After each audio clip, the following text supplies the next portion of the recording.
Hey, what's going on? Coming at you from Chicago, Illinois.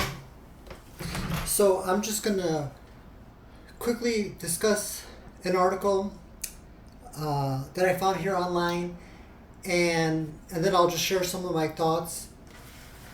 Then I will read a little bit from this book right here, and then I'll just kind of summarize the video. So this article here is from thetrumpet.com, and the title of this article is "Satan is Real. Do you recognize him?" Question mark. And then this is a subheading underneath the title: "Most people are totally ignorant of the most powerful spiritual force in the world today." I think I would have to agree. Even just myself, going about daily life and watching YouTube videos, and just it could either be going to work or going to the supermarket, just living life. I do underestimate. I know I don't have that appreciation for seeing the enemy at work. But as I gather more and more spiritual knowledge, I am beginning to see it more and more often. And this is why I continue to pray and gather spiritual knowledge, because he is real. He does cause death, and he does cause destruction. So, getting back to this article, it says Satan worshippers are getting bolder. The Grammy Awards this year featured a presentation of a song titled "Unholy" by performers dressed as the devil and his demons. And as one of those performance that was in that award show was Kim Petras, who is a biological man. So this biological man and Sam Smith, they received an applause from the audience when it was announced that they won a Grammy for the Best Pop Duo Group Performance for Unholy at the 2023 Grammys. I have to ask the question, how watered and tainted down can this deprived society get? How watered down and tainted can this society get for having these individuals, these people, receive an applause for their demonic performance? I mean, let's just call it for what it is. Even the title of the song that they perform is demonic sounding, unholy. It's I'll just loop it right back here to the subheading of this article here. Most people are totally ignorant of the most powerful spiritual force in the world today. It's just the enemy is totally undermined. He totally deceives people into thinking, as an example, transgenderism, that's somehow acceptable. I'm not gonna get into transgenderism with this video. I've already made a number of videos about it. I'm not saying that I will not touch on the subject in the future, but I just don't want to get into that again in this video.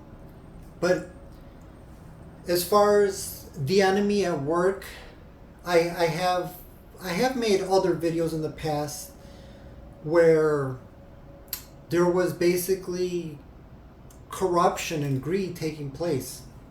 Again, the enemy at work.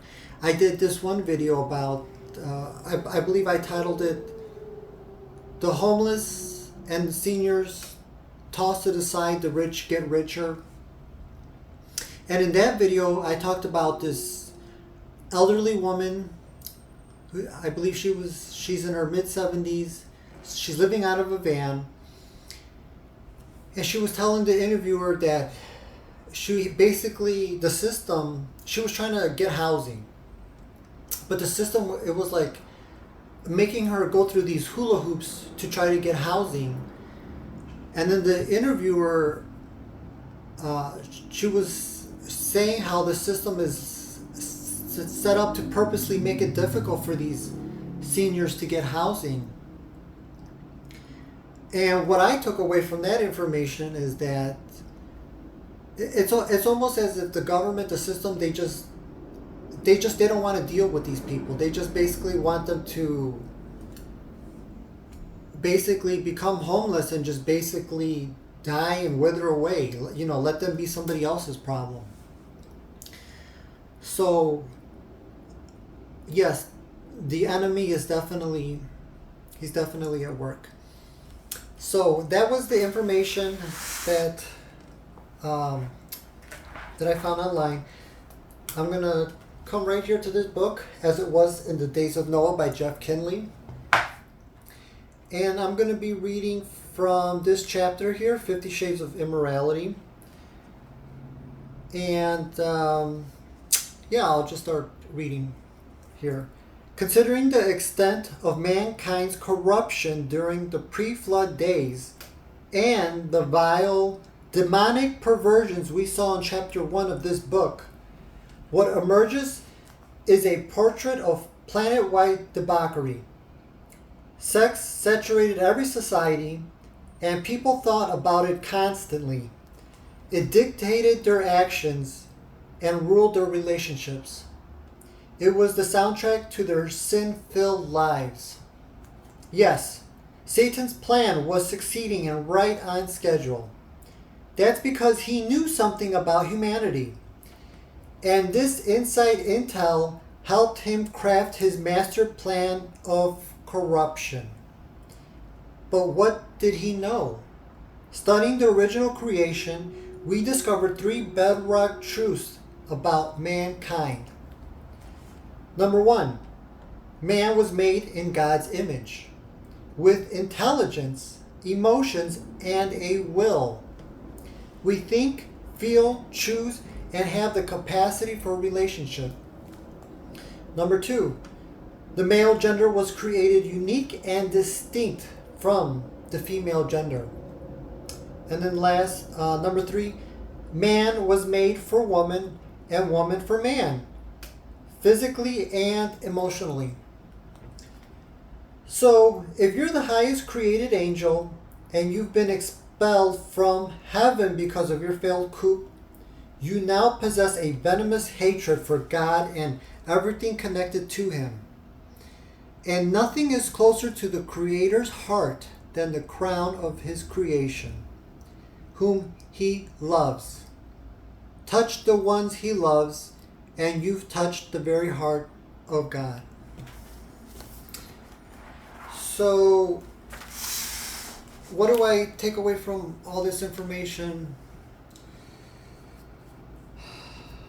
We just have to, myself included, this is not a sermon.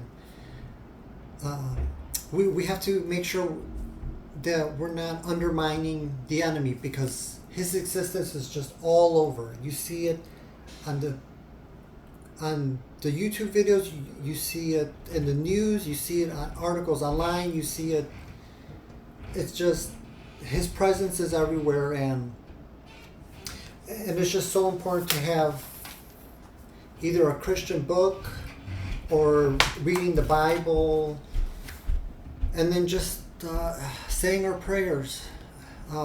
This world definitely needs a lot of prayers. I will always believe that people can change. Some people, unfortunately, they will not change.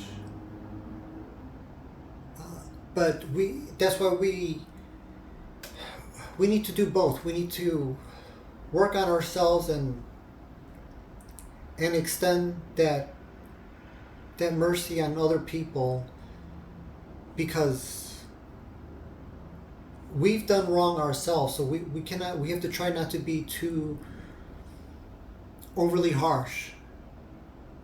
And speaking of people that can change, there is hope for this biological man named Kim Petras and Sam Smith and all these individuals, myself included, that there's the ability to repent and turn from our sin. But we're the ones that have to recognize and acknowledge that we've done wrong before our Creator, and ask our Creator for forgiveness. So that was today's video, and I hope to see you guys in the next one.